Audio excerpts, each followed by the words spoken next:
Good afternoon, my friends. I hope most of us, most of you already ate my breakfast lecture videos, and now it's time for lunch.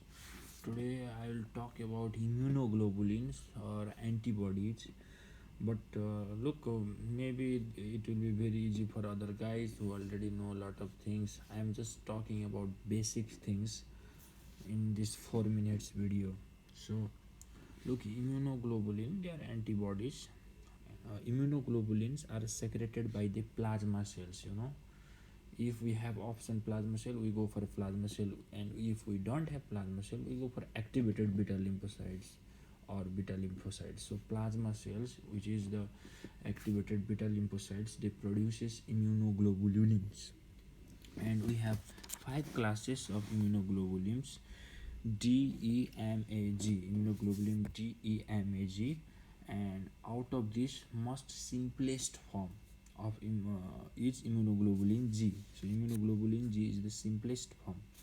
And talk about the structure of immunoglobulin G. If I have to talk about the structure of immunoglobulin G, look, it contains two light chains and two heavy chains. In a single light chain, we have variable part and constant part.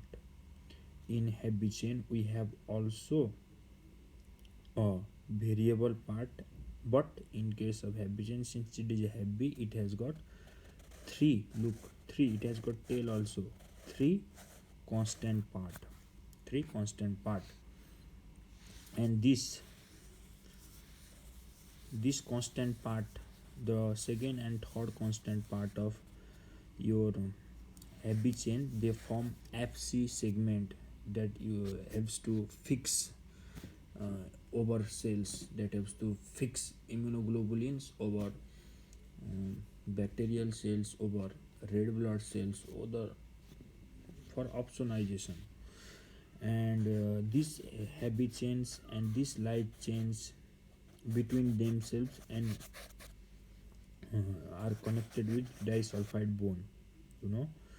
And look, this light chain, the variable part of light chain and heavy chain, they combined and they form the active center. This is the active center of immunoglobulin. So this part is the active center, and this is the point where your antigen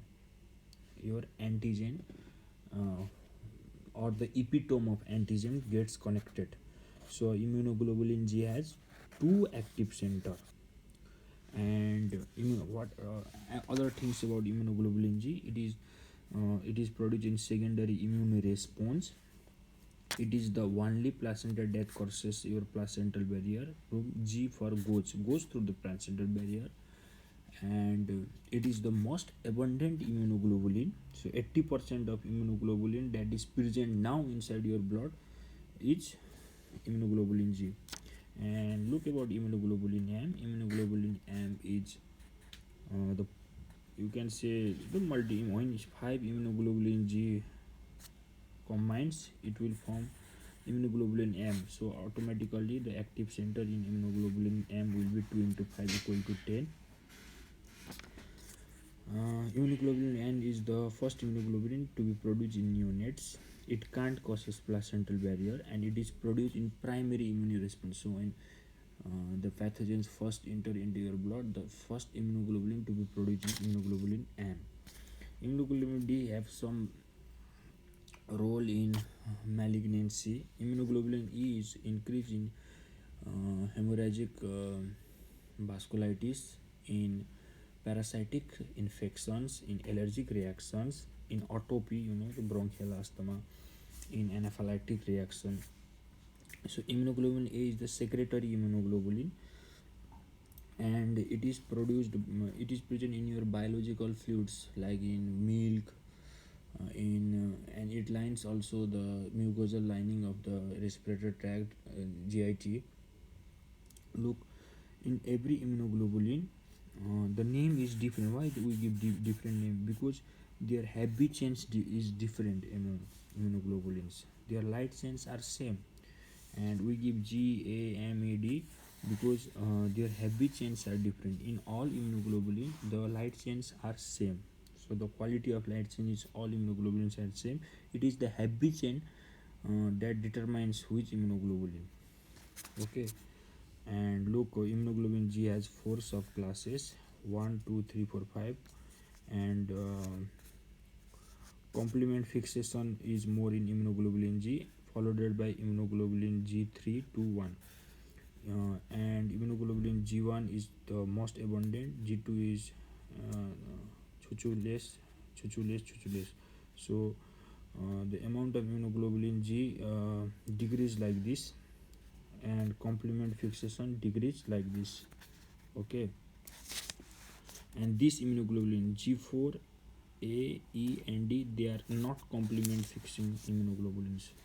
Look, light chains are same for all classes. We have two types of light chain, kappa and lambda, either kappa or lambda. Both kappa and lambda can't be exist. So a immunoglobulin can have either two kappa light chains or two lambda light chains. One kappa light chain and one lambda light chain can't be present in any immunoglobulins. So I hope you understand this basic concepts of immunoglobulin, its structure. Look at the questions, very easy question. Single molecule of immunoglobulin G has, of course, in case of immunoglobulin G, we have two light chains and two heavy chains because it's the simplest form of immunoglobulin. Immunoglobulin D also has same thing because immunoglobulin G and immunoglobulin D are just same thing, just structurally they are different. Even immunoglobulin A is the